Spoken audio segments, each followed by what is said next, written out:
With Charles Davis, as always, I'm Brandon Gaudin. Charles, you talk about storylines in this one. I think it begins and ends with our two quarterbacks, certainly two of the best in the business. And nowadays, I don't think you can get by for long periods of time without a top-flight quarterback. The way the game is played, with all the responsibility he has and how the game flows through him, if he's not on the top of his game, your team's not going to benefit at all.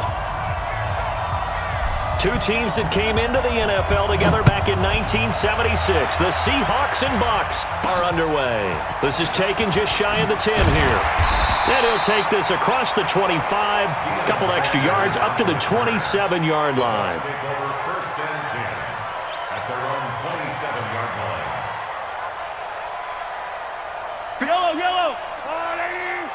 Pick it up. Pick it up. Chance. Watch the twist. Watch the twist. They start on the ground here at Sanders. It'll go as a loss of 3 right away, and it's second down.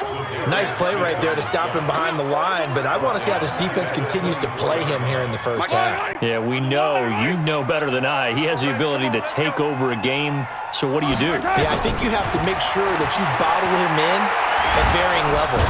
Nowhere to escape, and he goes down. Chandler Jones, one of the best athletes to ever come out of Rochester, New York, in for the sack.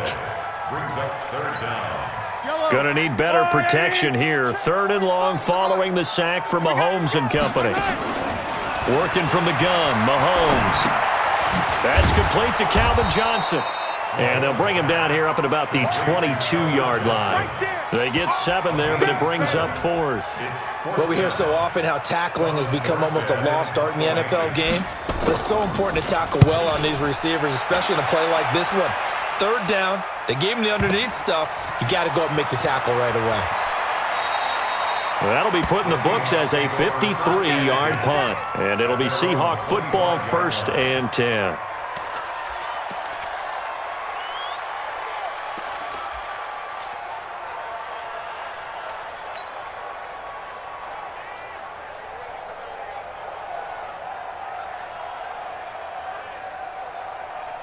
Ready. 55, come on. It's a party now. On first down, Dickerson. 10 yards on the pickup there, and it'll be second down. Partner, I remember a coaching friend of mine used to tell his running backs before games, make sure you run and jog with your offensive line in pregame. Get used to the ground shaking when those big behemoths start to create space for you up front. He did a pretty good job of just following those guys through there for a nice explosive run. And he is going to be stopped cold behind the line of scrimmage. He lost 2 there, and it's third down. Vic to throw it. And able to find Kirk complete. And he's going to have the first down at about the 38. Give him 6 yards in the first down. So here's a 1st and 10 at the 38.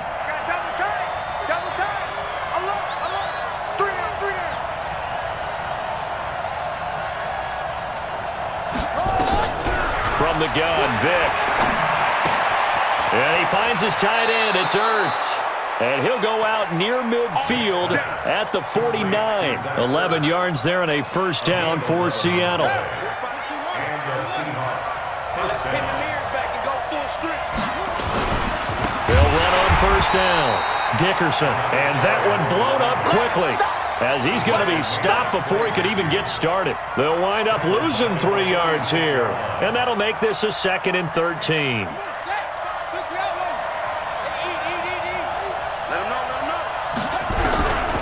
From the shotgun, it's Vic.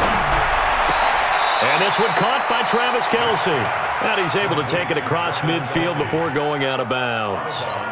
One thing you're hoping for when you run drag routes, you're able to hit a receiver in stride, and he can pick up a lot of yardage after the catch. But in this situation, the defense was effective, able to stop him before he could get a good head of steam going. On third down, Vic. Over the middle, complete. That's Holt. And this is going to lead to another first down as the tackle's made at the Bucs' 34-yard line. I don't think it's a surprise they're throwing the football early. We expected that. They told us they were going to come out firing, but 4 for 4 on the opening drive. They like that. They don't just like it, they love it, because now everyone gets locked in. The confidence jumps up. Everyone's easy about what they're doing out there. And by the way, they're looking at the sideline thinking to themselves and expressing, let's keep throwing it. We're doing pretty well. That last catch short of the marker by just a yard leaves him with a very manageable 2nd and 1. And he'll go down here right around the 23-yard line. They'll get 3 as the drive continues. It's a 1st down. 2nd and 1 and people want to run the football. This is where every back in the league is supposed to do exactly what we just saw there. Pick up the 1st down. Let's go now. Come on, get out of work. Check. Watch the before. Watch the before. Here we go, D.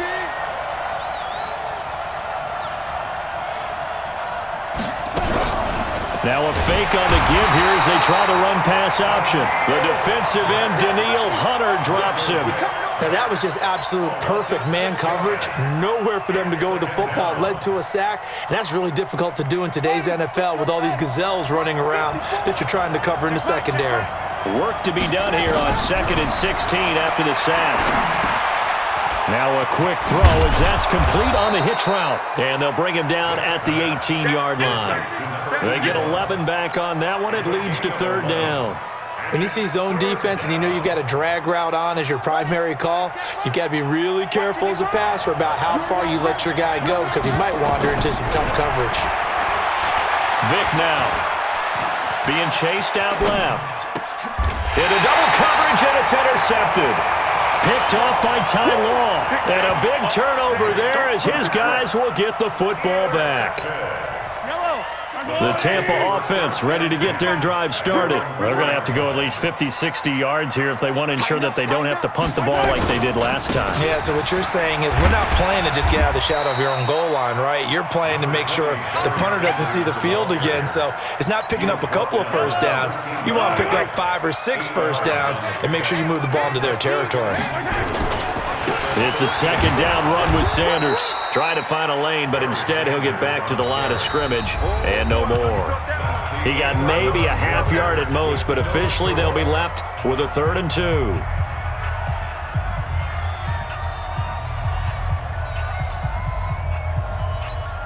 Yellow! I got blue lady! Here we go. Here we go.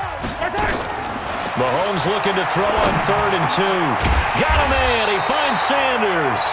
And able to get this one out just shy of the 25 at the 24. It's a gain of 11, and the Bucs have a 1st down.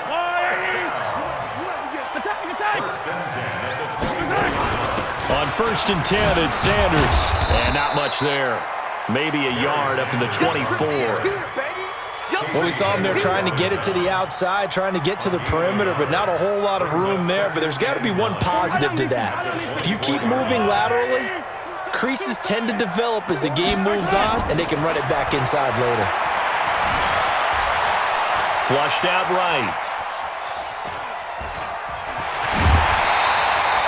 He turned that into a nice gain, gets him 8 yards closer for 3rd down. Okay, he's not going to get the 1st down, but this is still a nice job of buying some time and then running to get to the sideline and get out of bounds and avoid the big hit. Wild 64, weak. They'll try and run for it with Sanders.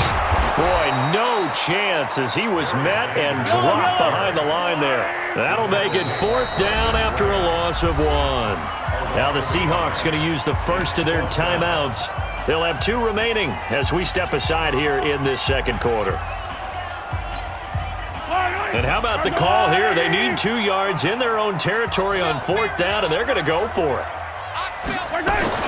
Here we go, 4th down, Mahomes. An eye for